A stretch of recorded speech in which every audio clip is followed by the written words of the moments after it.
आप सभी भाई बहनों का आध्यात्मिक ज्ञानात्मक चैनल की ब्रह्म मुहूर्त उपदेश ज्ञान कक्षा में एक बार फिर स्वागत है। आज की चर्चा का विषय है मनुष्य की प्रवृत्ति।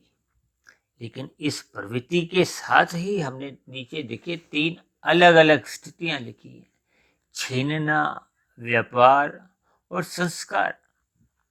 ये वास्तव में देखिए 3 अलग अलग स्थितियां ना होकर ये एक आपके हमारे अंतःकरण की 3 स्थितियां हैं।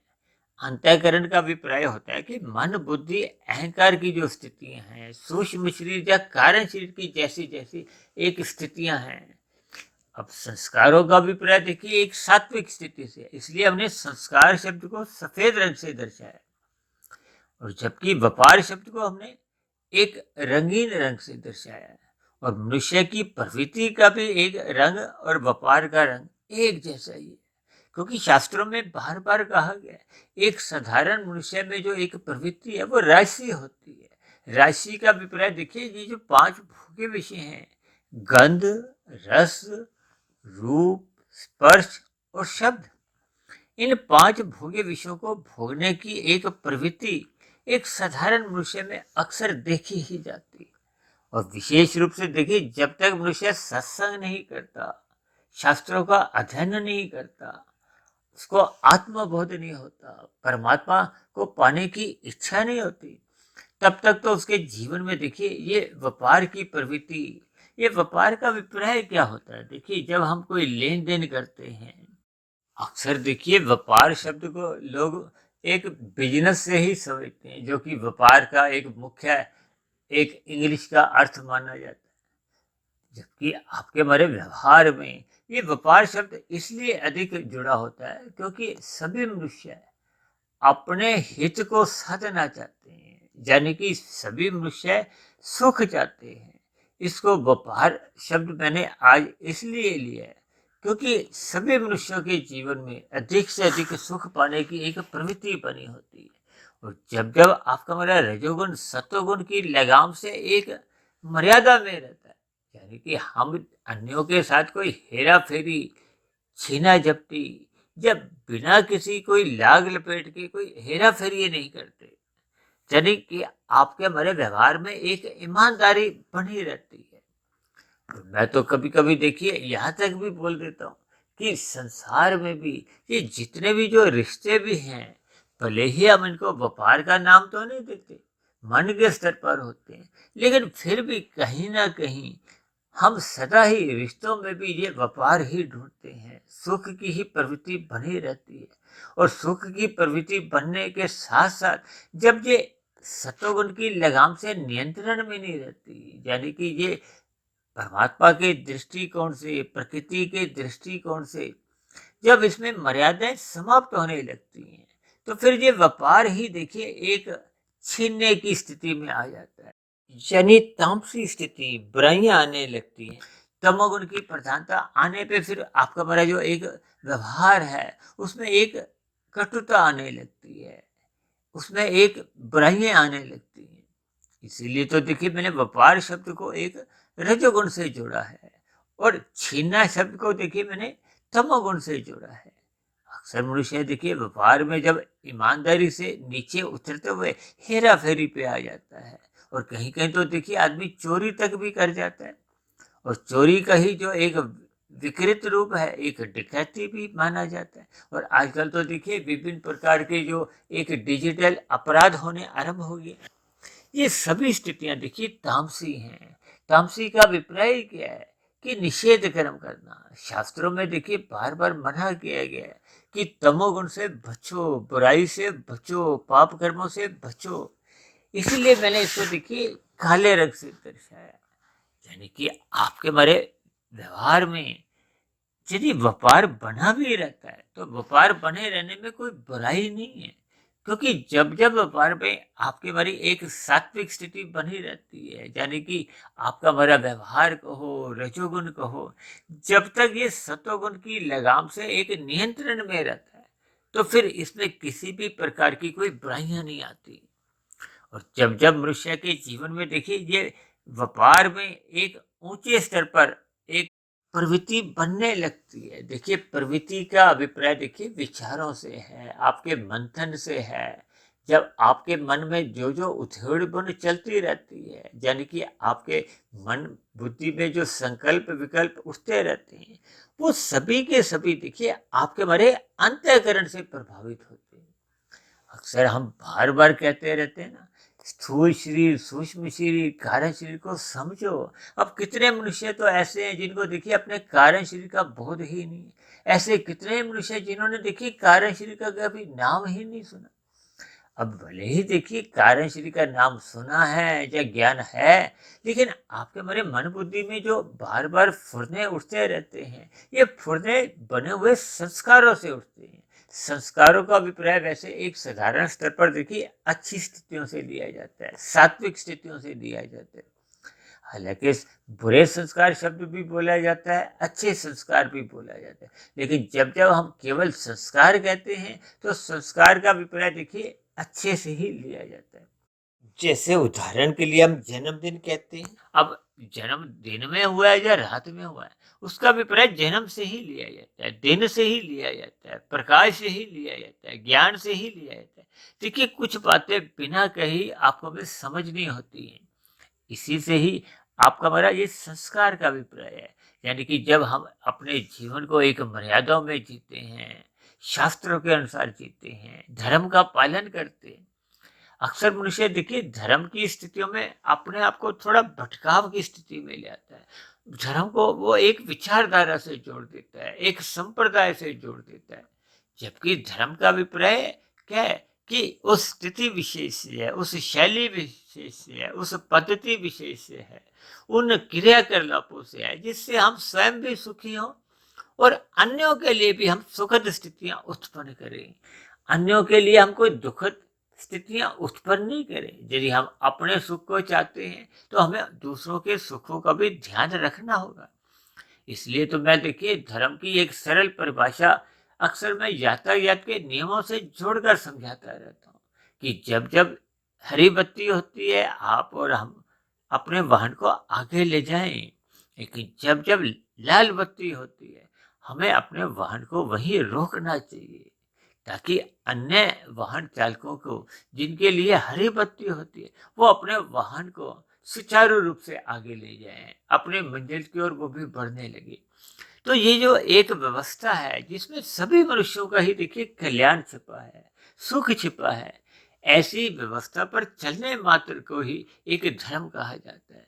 ये धर्म को हो, नैतिकता को, इंसानियत को, ये सब देखिए एक ही दायरे में आती। इसीलिए तो शास्त्रों में बार बार कहा गया है, अपने धर्म का पालन करो। इसलिए तो चार पुरुषार्थों में धर्म को प्रथम स्थान पर रखा गया है। धर्म प्रथम स्थान पे रहने से ही जो दूसरा पुरुषार्थ है अर्थ और काम, देखिए अर्थ किस लिए चाहिए? कामनाओं की पूर्ति के लिए। यदि आपकी हमारी कामनाएं एक बहुत ही सीमा में है तो आपको में अधिक धन की आवश्यकता ही नहीं है। अधिक धन की आवश्यकता का अभिप्राय आपको में अधिक घंटे पुरुषार्थ करने की जरूरत ही नहीं। हाँ, ये अलग बात है कि यदि हम पुरुषार्थ देखिए परोपकार के कार्यों के लिए करते हैं तो वो तो आपका हमारा एक धर्म है, आपके हमारी एक इंसानियत है, आपके हमारे एक नैतिकता की वृद्धि है।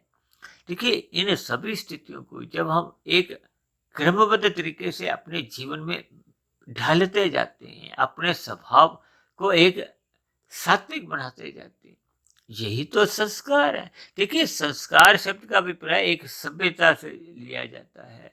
संस्कार शब्द का अभिप्राय एक सद्भावना से लिया जाता है, जिसके कारण आपके हमारी परमात्मा में एक सहजी प्रीति के भाव बने रहते हैं। सभी मनुष्यों के प्रति एक भाईचारा बना रहता है। प्रकृति के जो अन्य जीव जंतु हैं, जो मनुष्य से नीचे की जोनियां कहलाते हैं, उनके प्रति भी हम देखिए एक दया के भाव रखते हैं। अब यदि मनुष्य देखिए मांसाहार भोजन का ही सेवन अपनी जीभ के स्वाद के लिए वशीभूत होता हुआ करने लगता है, तो फिर ये आपके हमारे जीवन में देखिए एक बुरे संस्कार हैं, बुरी प्रवृत्तियां हैं, क्योंकि हम अन्य जीवों की हत्या कर रहे हैं, अन्य जीवों को हम पीड़ा दे रहे हैं। अब कर्मफल सिद्धांत के अनुसार हम जब जब भी निषेध कर्म करते हैं, क्योंकि शास्त्रों में मना किया गया है कि हमें दूसरों को दुख नहीं पहुंचाना, हमने अन्य जीवों की हत्या नहीं करनी। ये निषेध कर्म जब जब मनुष्य करता है, जैसे यातायात के नियमों का हम उल्लंघन करते हैं, तो पकड़ते ही आपके मारे चालान कट जाते हैं। यहाँ के चालानों से यदि मनुष्य बच भी जाता है, लेकिन प्रकृति की नजर तो आपके मारे देखिए कर्मों पे सदा ही बनी रहती है। हम यदि लाल बत्ती को क्रॉस करते हैं, तो प्रकृति के कैमरे में की निगरानी में हम एक कैद हो जाते हैं, यानी कि आपका हमारा पाप कर्मों का कर्माशय उसी क्षण बन जाता है, और किए गए पाप कर्म का एक दुख रूपी परिणाम कहो, प्रतिकूल परिस्थितियां कहो, उसका आना एक निश्चित माना जाता है। यही तो देखिए कर्मफल सिद्धांत है, जिसका कभी आज तक खंडन हुआ ही नहीं। क्योंकि सिद्धांत देखिए कोई भूतकाल, वर्तमान, भविष्य से संबंध नहीं रखता। ये एक नित्य अटल सिद्धांत है, नियम है, ये सिद्ध हो चुका है। कहते हैं ना, सिद्धांत का अभिप्राय आप शब्दों का अर्थ जोड़ोगे तो यहाँ सिद्धि का अंत है। इस पर कोई विचार विमर्श करने की जरूरत ही नहीं है, ये होकर ही रहेगा। इसलिए हमें पाप कर्मों से बचना चाहिए। आपको हमें कारण शरीर के स्तर पर शुभ संस्कार बनाने चाहिए। देखिए, मन के स्तर पर जब जब आपका हमारा व्यापार भी एक धर्माचार रहता है, इसलिए तो बार बार कहा जाता है कि अपने रजोगुण को सतोगुण की लगाम से नियंत्रण में रखो। यही उपदेश भगवान श्री कृष्ण ने गीता में अर्जुन के जो 5 घोड़े हैं, उनको इन 5 भोग्य विषयों से जोड़ा है। क्योंकि जब जब मनुष्य देखिए व्यापार करता है या छीना झपटी करता है, उसके पीछे का कारण उसके भोग विषय ही है। हम सभी भाई बहन देखिए अपने मिले हुए जीवन में अधिक से अधिक सुख, सुविधा, स्वाद, सत्ता चाहते हैं। ये 5 भोगे विषय देखिए जब तक सतोगुण की लगाम से नियंत्रण में नहीं रहते, तो फिर ये अनियंत्रित होते ही आपके हमारे जीवन में जो सेवा, संस्कार, स्वाध्याय हैं, अक्सर मैं बार बार देखिए 5 ऐसों को सुख, सुविधा, स्वाद, सम्मान, सत्ता से जोड़ता हूँ। तो दूसरी ओर सेवा, सत्संग, स्वाध्याय, ये जो 3 ऐसे हैं, ये आपके हमारे जीवन में देखिए जब जब बने रहते हैं, तो फिर आपके हमारे जीवन में देखिए वो जो सुख, सुविधा, स्वाद, सम्मान, सत्ता, ये एक मर्यादा में रहते हैं। और जब जब हम अमर्यादित ढंग से ये सुख, सुविधा, स्वाद, सम्मान, सत्ता के पीछे भागने लगते हैं, मर्यादाओं को भंग करने लगते हैं, आपके हमारे जीवन अमर्यादित होने लगता है, यानी कि आपके हमारे भोग विषय आवारागर्दी पर उतर आते हैं। तब ऐसी स्थिति में मनुष्य पाप कर्म करने से हिचकता नहीं, यानी बुराइयां उसके फिर स्वभाव में ही आ जाती हैं। ये सभी स्थितियां आपके हमारी एक अधोगति का कारण बनती हैं, क्योंकि जब जब हम पाप कर्म करते हैं, तो कर्म फल सिद्धांत के अनुसार आपका हमारा देखिए एक बिगड़ा हुआ जो कर्माशय बनता है, बिगड़ा हुआ कर्माशय के साथ साथ आपके हमारे संस्कार एक बुरे बनते जाते हैं। बुरे संस्कारों से फिर देखिए मन बुद्धि के स्तर पर फिर पुनः एक विचार आते हैं। विचार कहो, वृत्ति कहो, फुरने को, ये सब एक ही बातें हैं। यानी कि जब जब आपके बड़े बुरे संस्कार बन जाते हैं, अब कितने लोग ऐसे हैं जो व्यापार में देखिए आरंभिक स्थितियों में तो ईमानदारी से काम करते हैं, लेकिन उनके कारण शरीर में जब बुरे संस्कार बने होते हैं, तो जब उनको मौका मिलता है वो हेरा फेरी करने लगते हैं, छल कपट, ठगी, अनैतिकत कार्य करने लगते हैं, क्योंकि उनके संस्कार में, उनके स्वभाव में तमोगुण की प्रधानता पहले से ही बनी हुई है। अब ऐसे मनुष्य में जब जब देखिए तामसिक वृत्तियां उठती हैं, तो फिर वो पाप कर्म करने से हिचकता नहीं है। इसीलिए तो हमने देखिए ये पाप कर्मों को कहो, छीना झपटी को कहो, हेरा फेरी, ये सभी देखिए तामसिक वृत्तियां हैं। ये मनुष्य के पतन का कारण बनती हैं, आपका हमारा कर्माशय बिगाड़ती हैं। अक्सर एक साधारण मनुष्य को अपना कर्माशय या संस्कार के विषय में कोई विशेष ज्ञान नहीं होता, क्योंकि ये सभी स्थितियां देखिए कारण शरीर में अपने आप ही बनती रहती हैं, और जैसे जैसे ये कर्म बनते रहते हैं, तो एक समय विशेष के बाद ये किए गए कर्म, यानी कि बोए गए बीज, फिर ये एक छोटे छोटे इनमें अंकुरन होते हैं, फिर ये छोटे छोटे पौधे होते हैं, फिर पौधे ये बड़े बड़े बन जाते हैं, तो इस पे 2 ही तरह के फल लगते हैं।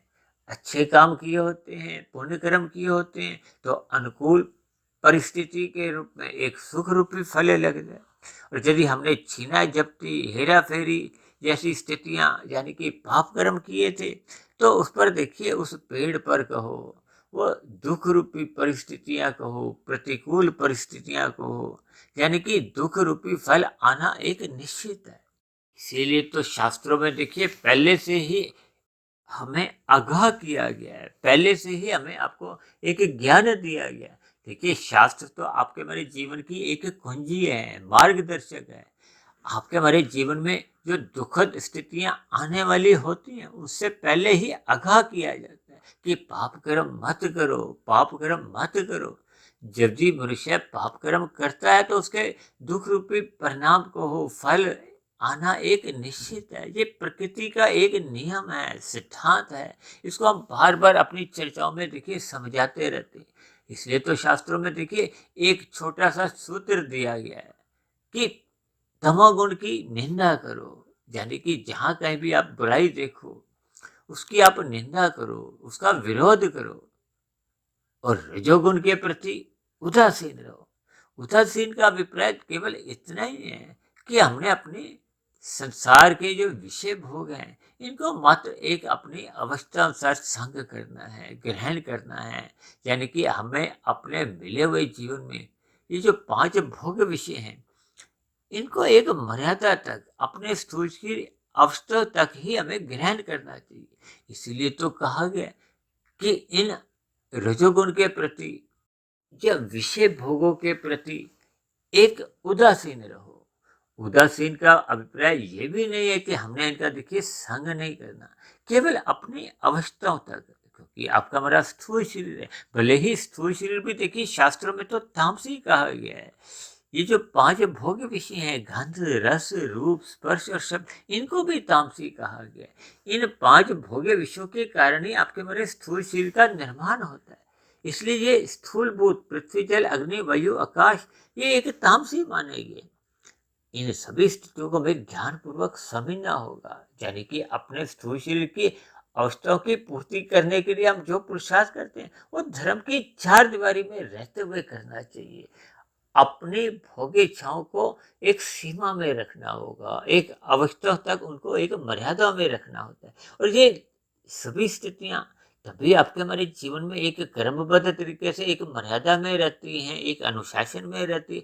जब जब मनुष्य श्रद्धा पूर्वक सत्संग करता है उसके कारण शरीर में शुभ संस्कार बने होते हैं। शुभ संस्कार कभी भी आपके हमारे मन बुद्धि में बुरे फुरने जगाते ही नहीं है। जब मन बुद्धि के स्तर पर बुरे विचार ही नहीं आते तो फिर स्थूल शरीर के स्तर पर होने वाले जो पाप कर्मों से मनुष्य सहज ही बचा रहता है।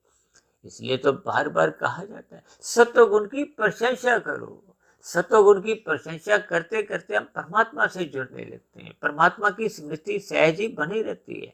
ये जो बार बार भारत में देखिए थोड़े थोड़े दिनों बाद कुछ ना कुछ एक पर्व आ जाते हैं, त्योहार मनाए जाते हैं। इन सभी त्योहारों के पीछे एक ही लक्ष्य है कि आपके हमारे जीवन में सत्वगुण में आना जाना बना रहे, ताकि आपका हमारा रजोगुण बिगड़े नहीं। क्योंकि जब जब रजोगुण बिगड़ेगा इसका अभिप्राय क्या है कि मनुष्य तमोगुण में गिरेगा। तमोगुण में गिरेगा तो उसका कर्माशय बिगड़ेगा, उसका कर्माशय बिगड़ेगा तो मनुष्य की मरने के बाद फिर अधोगति की स्थितियां बनती हैं। ये जो मनुष्य से नीचे की जो 80 लाख प्रकार की जोनियां हैं ये देखिए तामसी जोनी है, दंड रूपी जोनी है। दंड क्यों दिया जाता है? ताकि समाज में एक संदेश जाए, अन्य मनुष्यों को एक पाप कर्म करने से भय लगे, उनको एक भय दिखाया जाता है। इन दंड से एक भय दिखाने का अभिप्राय क्या है कि हम अपने कर्तव्य कर्मों का पालन करें, निश्चित कर्मों से हम बचें। इसीलिए इनका उल्लंघन करने पे फिर वो चालान काटे जाते हैं, ताकि आपके हमारे व्यवहार में एक सुधार आए, अन्य मनुष्यों को एक संदेश जाए। देखिए समाज में कहो ये जो जेलें भी बनी हुई हैं इन जेलों में भी देखिए आपके हमारे स्थूल शरीर को दंड दिया जाता है। लेकिन यदि मन में वही विचार बने रहते हैं, कारण शरीर में बुरे संस्कार समाप्त नहीं होते, तो फिर दंड भोगने के बाद फिर वो जो बने हुए बुरे संस्कार हैं वो पुनः मन बुद्धि में फिर वो चोरी डकैती के विचार लाते हैं और फिर स्थूल शरीर के स्तर पर वो पुनः चोरी करने लगता है। ये सभी बुराइयां एक चक्र रूप में मनुष्य के जीवन का अधोगति लाते हैं। अधोगति का अभिप्राय क्या है? देखिए हम यहाँ मिले हुए जीवन में यदि हम उन किए गए पाप कर्मों का फल पूरी तरह से भोग नहीं पाते, तो जो किए गए पाप कर्म है वो भविष्य में देखिए दुख रूपी परिणाम लाते हैं। तब ऐसी स्थिति विशेष में आपको में मरने के बाद फिर अगली मनुष्य योनि की प्राप्ति होती ही नहीं, क्योंकि मनुष्य योनि तो तभी मिलती है जब संचित कर्मों में पाप और पुण्य कर्मों की कम से कम तुल्यता रहती है। अब जब हम मनुष्य योनि में ही है तो इसका अभिप्राय क्या है कि भले ही हम देखिए राजा महाराजा के घर में हैं, चाहे फुटपाथ पे हमारा आपका जन्म हुआ है, दोनों ही स्थितियों में मनुष्य योनि जन्म लेने में आपके हमारी पात्रता कम से कम पाप पुण्य कर्मों की एक तुल्य स्थिति में तो रही होगी। लेकिन वर्तमान मिले हुए जीवन में हम जब जब अपने पाप कर्म बढ़ाने लगते हैं, और इसके पीछे का कारण देखिए आपके हमारे भोग विषय ही होते हैं, और भोग्य विषयों को नियंत्रण में लाने के लिए ही ये सत्संग करना अनिवार्य होता है।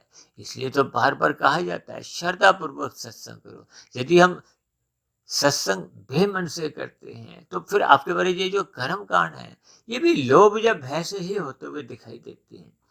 फिर ये किए गए कर्म कांड का आपको में कोई विशेष लाभ नहीं होता। अब देखिए ना, आपके हमारे जीवन में कितने ही त्योहार मनाए जाते हैं। अब दिवाली है, होली है, रक्षाबंधन है, जन्माष्टमी है, शिवरात्रि है, ये नवरात्रि के जो हर 6 महीने बाद जो एक स्थितियां आती हैं 8-8, 9-9, 10-10 दिन की, ये सभी स्थितियों के पीछे आपका हमारा एक ही उद्देश्य होना चाहिए कि आपके हमारे व्यवहार में सत्वगुण की प्रधानता आए, हम अपनी आध्यात्मिक यात्रा आरंभ करें, परमात्मा की आपके मन में स्मृति बनी रहे, ताकि हम पाप कर्मों से बचें। देखिए, पुण्य कर्म क्यों किए जाते हैं? पाप कर्म छुड़वाने के लिए। विशेष प्रकार के पुण्य कर्म यानी कि परोपकार के कार्य क्यों किए जाते हैं? ताकि मनुष्य निष्काम कर्म की ओर प्रवृत्त हो। जब जब आपके हमारे कर्मों में एक सकामता बनी रहती है, तो आपके हमारे ये जो जन्म मरण के जो एक बंधन है, 84 लाख प्रकार की योनियां, भले ही वो कर्मों के आधार पे ही मिलती है, हालांकि बार बार मनुष्य योनि मिलने पर भी आपके हमारे कोई पतन की स्थितियां नहीं होती। पतन की स्थितियां तो तभी होती है जब मनुष्य योनि के मरते समय आपके हमारे संचित कर्मों में पुण्य कर्मों की न्यूनता रह जाती है, पाप कर्मों की अधिकता हो जाती है, तो वो जो अतिरिक्त पाप कर्म है वो नीचे की योनियों में जाकर ही उनको एक भोगना पड़ता है। वो जैसे जैसे पाप कर्म घट घट के पुण्य कर्मों के बराबर आ जाते हैं तो फिर आपको हमें मनुष्य योनि की प्राप्ति हो जाती है। लेकिन वो जो बुरे काम किए होते हैं, पाप कर्म जो किए होते हैं, उनसे संबंधित जो बुरे संस्कार कार्य शरीर में बन चुके होते हैं, वो बुरे संस्कार बिना सत्संग के समाप्त नहीं होते, बिना साधना के समाप्त नहीं होते, और ये समाप्त होते हैं केवल और केवल मनुष्य जीवन में।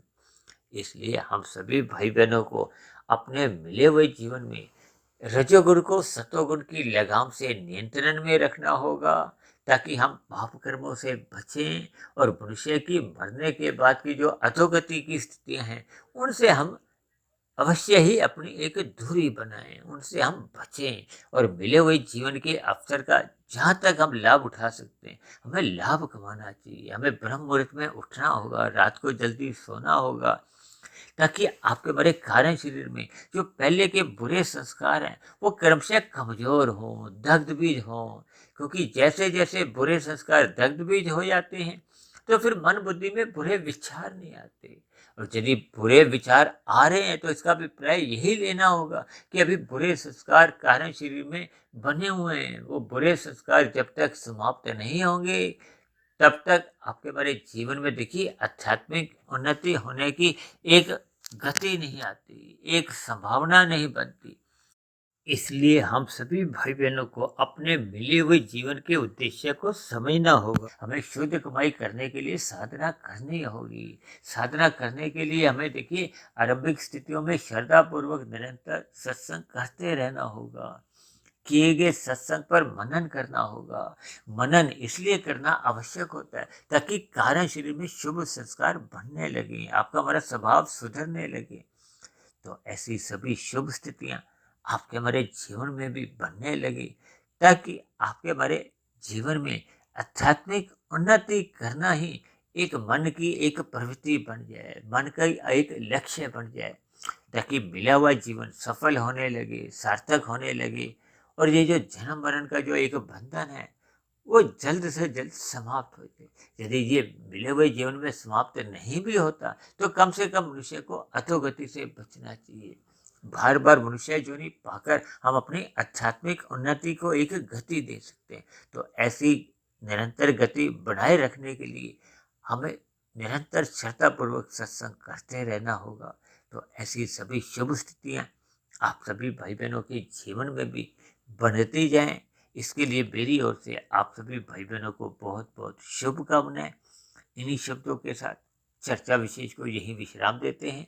शाम को फिर मिलते हैं संध्या बेला ज्ञान कक्षा में। तब तक आप अपने आध्यात्मिक मित्र सुधीर भाटिया फकीर को इजाजत दें। आप सभी भाई बहनों की सात्विक दिनचर्या एक अनुशासन में रहे, एक सात्विक स्थिति में बनी रहे, इसके लिए मेरी ओर से बहुत बहुत शुभकामनाएं। चर्चा संबंधित आपके मन में कोई प्रश्न हो, कोई मेरी कही गई बातों पे आपको कोई आपत्ति हो, तो नीचे दिए गए कमेंट्स बॉक्स में आपके प्रश्नों का, आपके सुझावों का, आपकी आपत्तियों का सदा ही स्वागत है। तो चर्चा विशेष को ध्यानपूर्वक सुनने के लिए आप सभी भाई बहनों का भी बहुत बहुत धन्यवाद।